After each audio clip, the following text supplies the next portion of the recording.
Boa noite, paz do Senhor Jesus, estejam com todos. Eu quero compartilhar hoje com os irmãos uma história pouco conhecida da Palavra de Deus, que é a história de Davi e Golias. É uma história muito conhecida e às vezes a gente deixa de meditar em alguns textos que a gente já tem um conhecimento assim, né, de filme, de tanta coisa, e já tem um tempo que eu venho meditando nessa palavra, e aí eu quero compartilhar com os irmãos alguns desafios que a gente passa, né, alguns gigantes que nós precisamos vencer, mas eu não quero focar muito na batalha em si, dos dois. Eu quero focar mais no percurso do caminho que envolve Davi até o gigante. Vamos compartilhar alguns pontos a respeito disso. O cenário inicial do texto está o povo filisteu acampado numa montanha de um lado. Do outro lado tem um povo de Israel acampado do outro, e entre eles existe um vale. E o cenário ele mostra, né, o capítulo ele já inicia nesse confronto entre os dois povos. E a Bíblia relata, né, que entre os dois havia esse vale. E vale na palavra de Deus, ele significa confronto, aprovação, medo, como se fosse um percurso que todo mundo em algum momento vai passar por um vale, ou vários vales, né? Na palavra de Deus, em Salmo 23 fala, né, ainda que eu andasse pelo vale da sombra e da morte, não vou temer mal algum, porque o Senhor é comigo, a tua vara e o teu cajado me consola. Fala também de morte e ressurreição no vale de ossos secos, Ezequiel capítulo 27. Mas no vale também é um lugar que prova, ensina, revela, transforma. Vale é um lugar de travessia, não um lugar de permanência. E geralmente é no vale que nós encontramos os nossos gigantes, né? Davi vai encontrar o Golias, o gigante dele, no vale. E 1 Samuel capítulo 17, 1 Samuel capítulo 17, a partir do versículo 4, eu já trago o texto aqui, viu, irmãos, da Bíblia, fica mais fácil. Diz assim, saiu das fileiras dos filisteus um grande guerreiro cujo nome era Golias, e era da cidade de Gate. Media 2,90 metros de altura. Ele usava um capacete de bronze e vestia uma couraça de escamas de bronze que pesava 60 quilos. E trazia as pernas protegidas por caneleiras de bronze, e carregava nos ombros uma espécie de escudo de bronze com um dardo por sobre as costas. A haste de sua lança era semelhante a uma lançadeira de tecelão, e a sua ponta de ferro pesava 7 quilos e 200 gramas. E um escudeiro caminhava à sua frente. Então Golias parou e bradou às tropas de Israel: por que saístes para guerrear? Não sou eu filisteu, e vós, servos de Saul? Escolhei entre vós um homem, e venha lutar comigo. Se alguém dentre vós puder ferir-me e vencer-me, passaremos a vos servir como escravos. Se, porém, eu vencer e ferir, vós sereis nossos escravos e nos servireis. E disse mais o filisteus: hoje lancei um desafio às tropas de Israel. Dá-me um guerreiro e meçamos forças em combate, homem contra homem. Algumas traduções traz Golias como um campeão. E a finalidade de um gigante, ele faz essa proposta, né? Traga o seu campeão. Se ele me vencer, seremos seus escravos. Se você, porém, nos vencer, nós seremos nossos escravos. Vocês serão nossos escravos. A proposta e a finalidade de um gigante é escravizar. É para isso que um gigante existe. É a função dele. Ele se coloca à sua frente e impede que você avance em alguma coisa na sua vida. Se você não lutar, ou se você lutar e perder, você possivelmente se torna um escravo. É para isso que existe um gigante. E enquanto eu falo com vocês, pense a respeito. Que gigante hoje você tem enfrentado e às vezes não tem vencido e tem te escravizado em alguma área da sua vida? Alguma coisa que às vezes está travado e às vezes você, às vezes até precisa, né, de ter uma revelação para saber por que está travado. E agora o texto, quando ele vai narrando, você vai lendo isso na sua casa, ele fala toda essa guerra, de repente o texto dá uma travada e ele vai apresentar Davi, um recurso literário muito bom chamado digressão, eu acho muito bonito. Ele trava o texto e ele agora vai apresentar Davi. Versículo 12, fala assim: Davi era filho de Jessé, o efrateu de Belém de Judá. Jessé tinha 8 filhos e já era idoso na época de Saul. Os 3 filhos mais velhos tinham seguido Saul para a batalha. Esses que partiram para a guerra chamavam-se Eliabe, o primogênito, Abinadab, o segundo, e Samá, o terceiro. Davi era o filho mais novo. Os 3 mais velhos serviam ao exército de Saul. Todavia, Davi ia ao acampamento de Saul e voltava para continuar o trabalho de apacentar a ovelha de seu pai. Aqui a gente vê uma diferença na forma como o texto apresenta Golias e como ele apresenta Davi. Ele apresenta Golias assim, né, como guerreiro. Ele basicamente não fala nada a respeito de quem é Golias. Ele fala mais a respeito do que ele vestia, da sua armadura, do tamanho da sua força e tudo mais, né? O gigante mesmo. Já Davi, ele apresenta que ele era filho, ele era irmão, ele apresenta a vocação dele, o que ele fazia, o trabalho dele. Mais ou menos quando você assiste uma luta, está em 2 corners, né? Geralmente o azul e o vermelho, o narrador lá, o apresentador, ele, né, apresenta de um lado fulano, do outro lado Beltrano, e o texto, quando a gente vê, ele faz a mesma coisa, né? Ele apresenta Davi, apresenta Golias. E a partir dessa parte aqui, que eu li agora, eu quero trabalhar com os irmãos 3 pontos a respeito de alguns princípios e algumas situações que pode impedir que você vença seus gigantes. Eu não vou escoar todas as possibilidades, eu vou citar 3 que geralmente em algum a gente se encaixa e geralmente são os mais comuns. E aqui eu quero compartilhar no versículo 17 a 19, né, para o início, o pai de Davi pede, né, que ele vai ao acampamento para levar queijo, pão, alimento. Até existe elementos também políticos, né, vai lá, entrega também para os oficiais e tudo mais. E aqui o primeiro princípio que eu gostaria de falar com os irmãos, que é o princípio da honra. E o princípio da honra não é somente esse, mas é o principal e o que a Bíblia mais traz clareza e lucidez acima disso, que é o princípio de honrar os pais.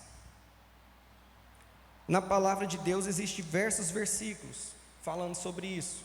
No Velho Testamento, no livro de Mateus, Jesus repete, mas o que mais dá, talvez, a amplitude disso, é Paulo, e ele fala em Efésios capítulo 6, versículo 1, ele fala o seguinte: filhos, obedecei a vossos pais no Senhor, porquanto isso é justo.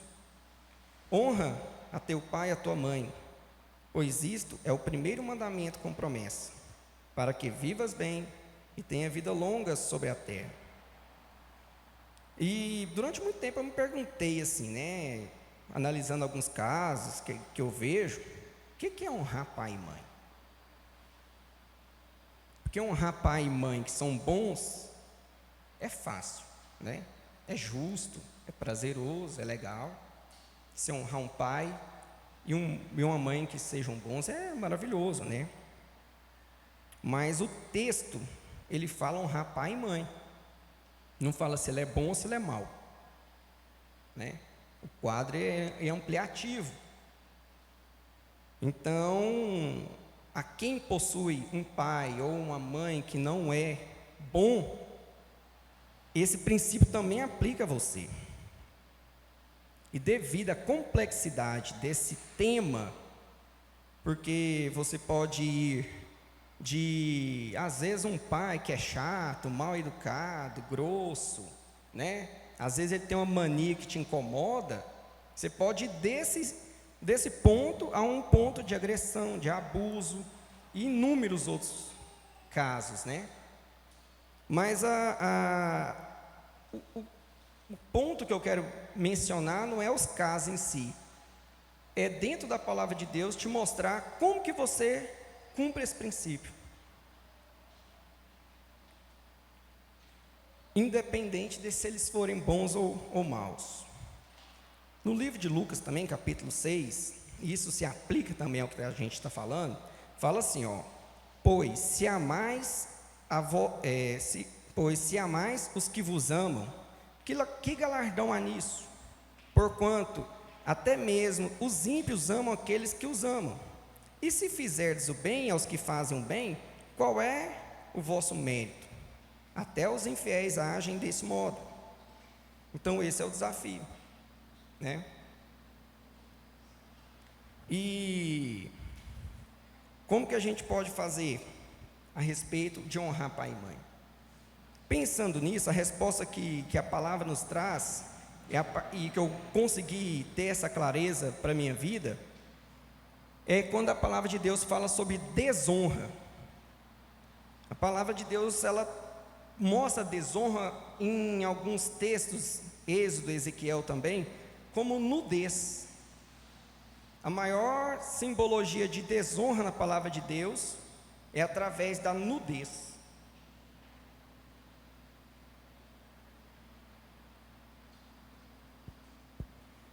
E o texto bíblico aqui que mostra isso com uma clareza muito boa, está em Gênesis 9, a partir do versículo 20. Gênesis 9, capítulo 20, Gênesis 9, a partir do versículo 20, fala assim, ó: Noé era cultivador e foi o primeiro a plantar uma vinha. Bebeu do vinho, do que havia feito, embriagou-se e ficou dentro de sua tenda. Cã, pai de Canaã, notou que seu pai estava nu e foi contar aos dois irmãos que estavam do lado de fora. Então Sem e Jafé tomaram uma capa, entraram-na sobre os próprios ombros e, andando de costas, para não verem a nudez do pai, cobriram-no. Quando Noé acordou da sua embriaguez, soube do que Cã, seu filho mais jovem, havia feito. Então esbravejou Noé: maldito seja Canaã. E aqui é engraçado que você percebe, né, que tem um gigante na vida de Cã, ele não vence, ele é o quê? Escravizado. Escravo de escravo será para seus irmãos. E acrescentou: bendito seja o Senhor, o Deus de Sem, e seja Canaã seu escravo. Que Deus amplie o território de Jafé, habite nele nas tendas de Sem, e seja Canaã seu escravo. O segredo, irmãos, para você cumprir esse princípio de honrar teu pai e tua mãe, é você tirar os olhos das vergonhas dos seus pais. É você virar de costas e não fazer julgamento deles. É não criticar, é tirar o olhar de desprezo que você tem deles. Se eles fazem alguma coisa que é boa, olhe para isso. Jafé e Sem fizeram ainda mais. Eles cobriram a vergonha do pai. Ao contrário de Cã, que foi lá e expôs. Na palavra de Deus, no primeiro versículo 20 que a gente fala, Deus ele conta, a palavra de Deus ela conta que ele era um cultivador de vinha, ele bebeu e ficou na tenda. A palavra de Deus ela não fala que ele ficou nu lá dentro. Quem fala é Cã.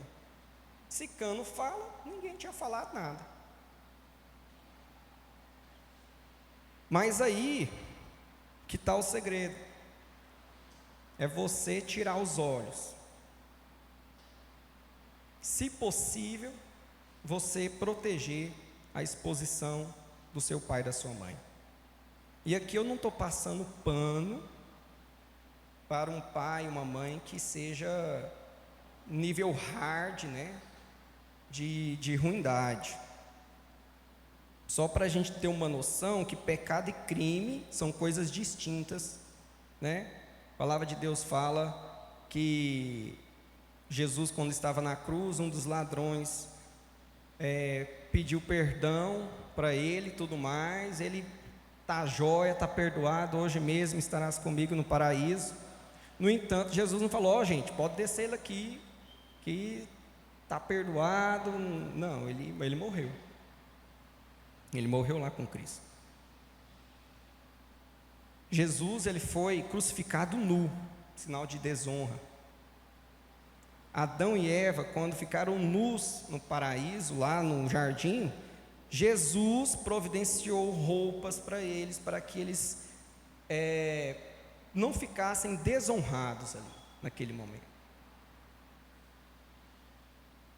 Se você tem alguma complexidade com seu pai, com a sua mãe, para você honrá-los, basta você tirar os olhos disso. Às vezes é difícil e precisa, né? Mas é o caminho. E diante da ordem do pai de Jessé, versículo 20 de 1 Samuel capítulo 17. Esse foi o primeiro ponto. Versículo 20 fala o seguinte: Davi levantou-se cedo ao romper da aurora, deixou o rebanho com outro pastor, não deixou as ovelhas lá desgarradas, tomou a carga que havia preparado e partiu, tudo conforme o seu pai havia ordenado. Chegou ao acampamento exatamente na hora que o exército israelita, com um grito de batalha, ordenava os soldados em suas posições de batalha. Davi percebeu aquela bagunça toda que estava lá, viu que o rei estava dando um prêmio para quem vencesse Golias, daria riqueza, daria a filha dele, daria isenção de imposto. Hoje seria maravilhoso, né? Isenção de imposto. Pensa. Davi se interessa pela proposta e começou a se vender lá no meio do povo, falando que ele dava cabo no gigante. Vai falando e tudo mais. E quando o irmão dele, Eliabe, vê isso no versículo 28, diz o seguinte: quando Eliabe, o irmão mais velho, ouviu Davi falando com os soldados, ficou irritado com ele e indagou: por que afinal desceste até aqui?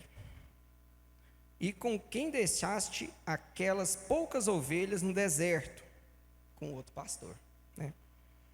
Bem conheço a tua insolência e a malícia de teu coração.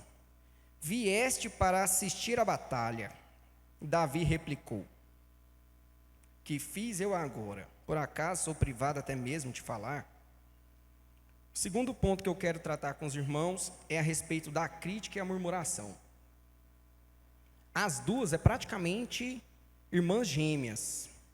Embora biblicamente, semanticamente, na língua portuguesa, eles têm significados diferentes, a murmuração, ela pressupõe uma crítica. Ela vem fundamentada numa crítica.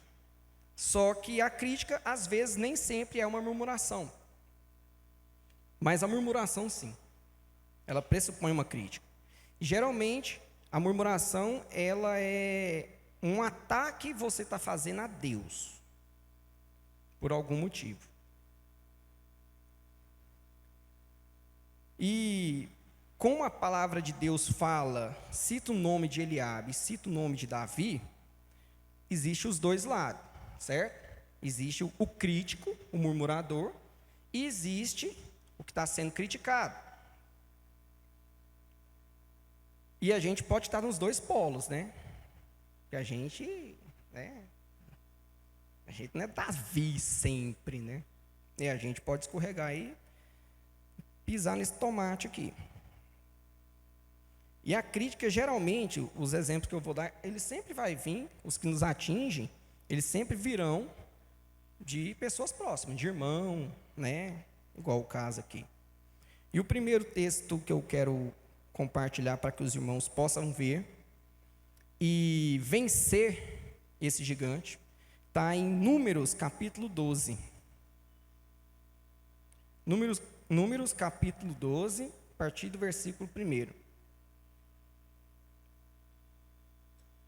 Diz assim: Miriam e Arão começaram a murmurar contra Moisés, porque ele havia se casado com a mulher etíope, e assim questionaram: falou porventura o Senhor somente a Moisés? Não falou igualmente a nós? E o Senhor ouviu tudo isso. Que azar, hein? Um dia os dois estão lá sentando o pau. Quem está lá de trás da porta ouvindo? O Senhor. E o texto em seguida mostra a irritação de Deus. Por quê? Aí fala assim: ora, Moisés era um homem muito paciente e o mais humilde dos homens da sua época. Então, assim, os caras estão falando mal dele. Subitamente, disse o Senhor a Moisés, a Arão e a Miriam: vinde, todos os três à tenda do encontro. Todos os três se dirigiram à tenda. Quando o Senhor desceu numa nuvem e se deteve à entrada da tenda, chamou Arão e Miriam. Ambos se apresentaram. Então disse o Senhor: ouve, pois, as minhas palavras. Quando há entre vós profetas, eu, o Eterno, me faço conhecer a eles por meio de visões, e falo com eles em sonhos. Contudo, não é assim que procedo com meu servo Moisés, o mais fiel dos servos da minha casa. Mais uma qualificação para Moisés. Com ele converso face a face, claramente, e não por enigmas ou parábolas. E a ele foi revelada a forma do Senhor. Por que ousaste falar contra meu servo Moisés? E a ira do Senhor se inflamou contra eles, e ele os deixou. Quando a nuvem se afastou da tenda, Miriam estava com o corpo tomado por uma terrível doença de pele, sua aparência era esbranquiçada como a neve. Quando Arão voltou o seu olhar contra Miriam, reconheceu de imediato que ela estava com lepra. Um dos pontos que a crítica pode trazer para a gente: doença, murmuração, né? Então rogou Arão a Moisés. Olha que vergonha, né? Agora tem que pedir Moisés para resolver o cara que estava falando mal. Ai, meu Senhor, não queira nos afligir a culpa do pecado que tivemos a loucura de cometer e do qual somos culpados. Suplico-te, não seja ela como um aborto cuja carne já está quase toda consumida ao sair do ventre da sua mãe. Diante disso, clamou Moisés ao Senhor. Ó Deus, orou ele. Uma frase, irmãos. Digna-te dar-lhes a cura. Eu te peço por misericórdia. Prontamente lhe respondeu o Senhor. E se seu pai lhe cuspisse no rosto, não ficaria ela envergonhada por 7 dias? Seja, portanto, segregada 7 dias fora do arraial de Israel, e depois ela seja admitida novamente. Sendo assim, Miriam foi isolada por 7 dias fora do acampamento, e os israelitas não partiram enquanto ela não foi reintegrada ao povo. O texto trazido mostra algumas consequências de crítica e murmuração, doença e afastamento da comunhão, mesmo que temporária. Ela foi afastada dos irmãos. Não acaba por aqui. Inclusive, quando eu estava meditando nesse texto, eu falei, gente, sabia que era tão perigoso assim não, né? 2 Samuel,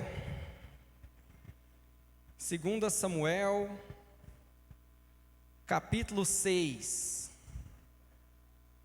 2 Samuel, capítulo 6.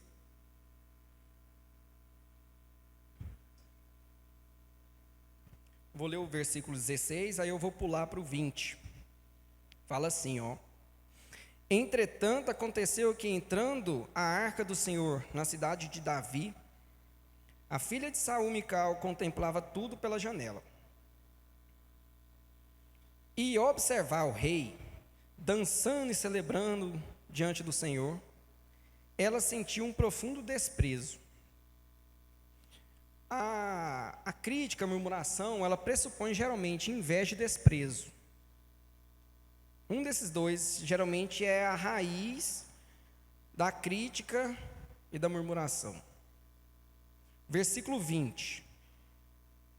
Então Davi retornou à sua casa, a fim de abençoar também a sua família. Mas Mical, filha de Saul, saiu ao encontro e lhe censurou, exclamando: que bela atitude teve o grande homem de Israel nesse dia. E o rei de Israel mais parecia um desavergonhado, tirando o manto real e ficando apenas com a túnica de linho em frente das escravas de teu servo, como um homem vulgar. Contudo, Davi ponderou e respondeu a Mical: não foi na presença do Senhor, foi na presença do Senhor que eu dancei. Foi de júbilo e louvor que celebrei ao Senhor, que me escolheu em lugar de seu pai, ou de qualquer outro dos teus descendentes, quando me instituiu monarca sobre o povo de Israel. Ora, diante do Senhor continuarei a celebrar e me alegrar. E muito mais, ainda explorarei as minhas fragilidades e me humilharei aos meus próprios olhos. No entanto, serei honrado por todas essas servas de que tu falas. E aí o 23 fala o seguinte: e até o dia da sua morte, Mical, filha de Saul, nunca gerou um único filho. Outra consequência que a crítica pode trazer, a infertilidade, né, que ele colocou, mas eu vou estender para infrutífera, a pessoa se tornar infrutífera. A pessoa não dá fruto naquilo que ela faz. Então, é doença, é afastamento, é se tornar infrutífero. Mas Eliabe criticou.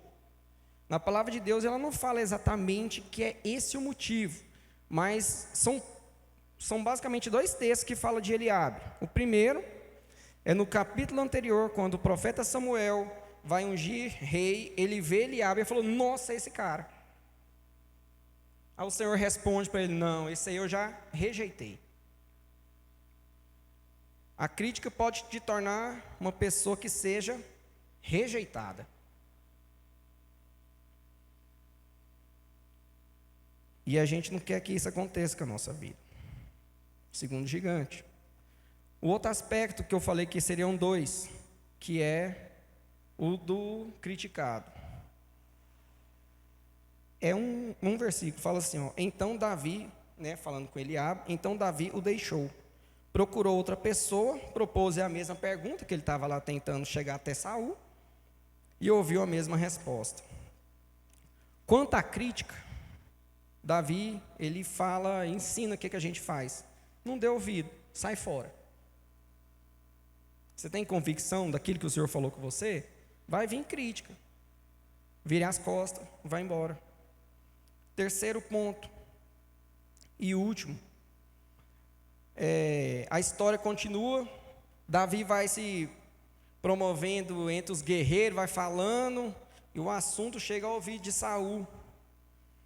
E Saul pega e manda chamar ele.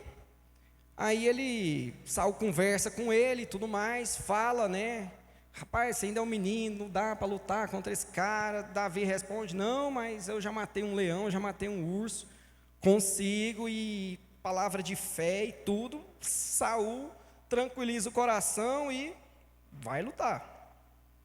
Versículo 38 fala assim, ó: Saul vestiu Davi com sua própria túnica de combate. Versículo 38. Colocou-lhe a armadura e lhe pôs um capacete de bronze na cabeça. Davi prendeu a sua espada sobre a túnica e se esforçou para andar, porquanto não estava treinado a usar aquele paramento militar. Não era o nosso irmão Mateus aqui, Então declarou a Saul, não posso me locomover com tudo isso, porque não estou acostumado. E imediatamente desembaraçou-se toda aquela armadura. Em seguida, Davi tomou à mão o seu cajado, escolheu 5 pedras num riacho, 5 pedras bem lisas, e se colocou em seu bornal de pastor, isto é, uma espécie de sacola. Pegou a sua tiradeira e partiu ao encontro do filisteu. O terceiro ponto que eu quero falar com os irmãos, já concluindo, é a respeito da sua vocação, da sua identidade. Quando você tenta vestir uma roupa que não é sua, você vai ter dificuldade de andar, você não vai conseguir exercer a vocação pelo qual o Senhor te chamou. Você não precisa vestir uma roupa de outra pessoa, ou você admirar uma outra pessoa, colocar os olhos numa outra pessoa, para que você exerça o seu papel. Você precisa ser quem Deus te chamou para você ser. E na palavra de Deus fala, em Êxodo 31, um cidadão chamado Bazalel. A Bíblia, eu pesquisei, é a primeira pessoa que Deus fala que ele foi cheio do Espírito Santo de Deus. A palavra de Deus fala de Abraão, fala de tudo, mas essa característica de ser cheio do poder de Deus, a palavra atribui a esse cidadão. E ele era um artista plástico hoje. Ele foi o cara responsável por adornar a tenda do encontro. Ele que ia fazer os objetos de ouro, de prata, de bronze, fazer aqueles negócios, tudo. Ele e uma equipe dele. E no Êxodo 31, vocês podem ler posteriormente, na casa de vocês, no último versículo, na parte final do versículo 11, ele fala assim, para Moisés: eles, pois, farão exatamente de acordo com o que eu ordenei. A nossa vocação, irmão, é fazer exatamente aquilo que o Senhor nos chamou. Essa é a nossa vocação. Deus não chamou o Bezalel para abrir o Mar Vermelho, para tirar o povo do Egito. Deus chamou ele para ser o cara que ia ser ordenado à tenda do encontro. A nossa identidade é cumprir exatamente o que o Senhor te chamou. É buscar a nossa vocação. E já vou pular aqui para o final, que eu já passei o meu tempo. A parte final do texto, deixa eu só pegar aqui.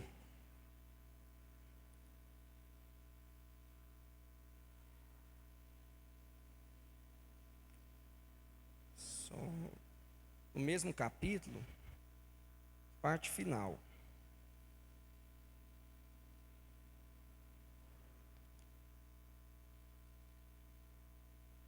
Fala assim, versículo 55.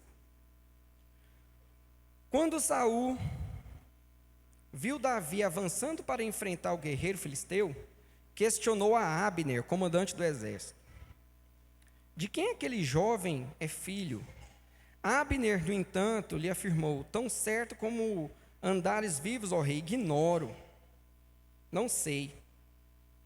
Então o rei lhe ordenou: informa de quem é filho este rapaz. Assim que Davi retornou, depois de ter matado o filisteu, Abner o chamou e o conduziu à presença de Saul. Davi trazia a cabeça do filisteu em sua mão. E Saul prontamente lhe indagou: moço, de quem és filho? Ao que Davi lhe respondeu: de teu servo Jessé de Belém. Davi já fazia alguns serviços lá para Saul. Ele tocava a harpa quando um espírito ruim, amando do Senhor, entrava nele. Ele tocava a harpa e esse espírito ruim saía e tranquilizava Saul. Mas, aparentemente, pelo que o texto traz no capítulo anterior, Saul não tinha um conhecimento de quem era Davi. Mas quando você vence um gigante, você chama atenção.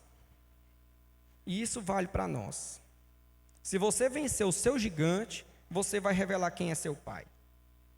Amém? Se você vencer, porque as pessoas estão vendo o gigante na sua vida, às vezes você é que não está vendo. Mas quando você vence o gigante, as pessoas, você vai revelar Deus. Para quem não, se alguém não conhece a história, Davi, ele mata o gigante com uma pedrada de uma funda, mas não é a pedrada que mata, ele corta a cabeça do gigante. Mais uma coisa para a gente aprender: gigante a gente corta a cabeça. Não fica andando de mão dada com um gigante, não. Ele quer te escravizar e ele vai te escravizar. Amém? Feche seus olhos, curve sua cabeça por gentileza. Senhor Jesus, Pai, eu peço pelos meus irmãos e por mim, Senhor. Se alguém hoje aqui está com algum problema, algum gigante na vida dela, que ela não está conseguindo vencer, Pai. Às vezes ela nem sabe que está com esse gigante travando a vida. Que o Senhor possa trazer revelação, que a pessoa possa sair desse vale que ela se encontra, que ela possa vencer esse gigante, cortar a cabeça desse gigante. Se é por meio de críticas, se é por falta de uma identidade, se é por falta de honrar princípios, Pai. Que meus irmãos, que a mim, Pai, nós consigamos, com a Tua mão, Pai, com o Teu poder, com a Tua benevolência, que nós possamos cortar a cabeça desse gigante. E que isso possa resplandecer a Tua face, Pai. Para isso que o gigante vai servir, Pai. Para que as pessoas conheçam e nós possamos revelar quem é o Senhor na nossa vida. No nome de Cristo Jesus, Pai, é o que eu te peço. Amém, Senhor.